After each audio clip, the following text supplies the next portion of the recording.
నాగ్పూర్లో RSS కేంద్ర కార్యాలయం ఉంటుంది.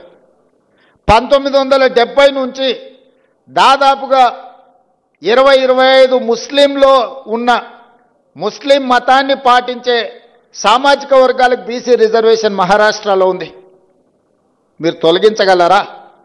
గుజరాత్ నరేంద్ర మోడీ గారు పుట్టి పెరిగిన గుజరాత్ రాష్ట్రంలో ఈరోజు ముస్లిమ్స్కి బీసీ రిజర్వేషన్లు వస్తున్నాయి.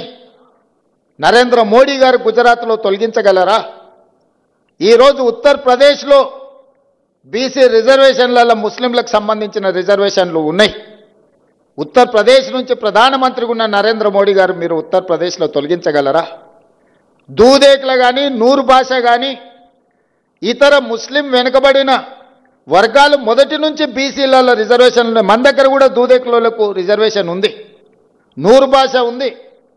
అదేవిధంగా బార్బర్ కమ్యూనిటీ కటింగ్ చేసే వాళ్ళు ముస్లింలలో ఉన్నారు, కుల వృత్తులు బట్టలు ఉతికే వాళ్ళు ఉన్నారు, దూది నేసే వాళ్ళు ఉన్నారు.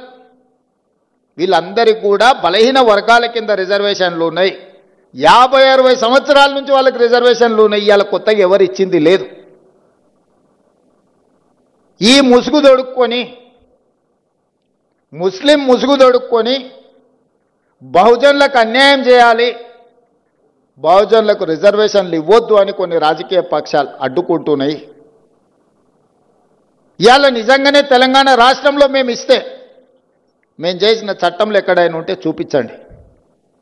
అబద్ధాల ప్రాతిపదికన దెబ్బతీయాలి మా ఆలోచనని, రాహుల్ గాంధీ గారి విధానాన్ని. రాహుల్ గాంధీ గారి మీద కోపం ఉంటే వారి మీద ప్రదర్శించండి. చాలా కేసులు పెట్టారు, ఇంకా 4 కేసులు పెట్టండి. కానీ ఆయన నమ్మిన సిద్ధాంతాన్ని దెబ్బతీయడానికి ప్రయత్నం చేయొద్దు అని చెప్పి కేంద్ర ప్రభుత్వానికి నేను విజ్ఞప్తి చేస్తున్నా.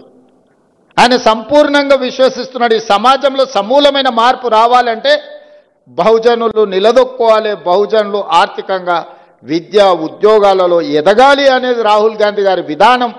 ఆ విధానాన్ని అమలు చేయడమే నా బాధ్యత, మా ఉప ముఖ్యమంత్రి బట్టి విక్రమార్క గారి బాధ్యత. రాహుల్ గాంధీ గారు ఏ సూచన చేసినరో 100% అమలు చేయడం మా బాధ్యత. ఇవాళ క్రమంలో వస్తాయి సమస్యలు, మాకు తెలుసు. ఆ సమస్యల్ని పరిష్కరించుకుంటూ ముందుకు వెళ్తాం. సమస్య వచ్చినప్పుడు, సమస్య మీద మేము కొట్లాడినప్పుడు మీరు అండగా నిలబడాల్సిన నైతిక బాధ్యత మీ వైపున ఉన్నదని చెప్పి నేను భావిస్తున్న ఈ వేదిక మీద నుంచి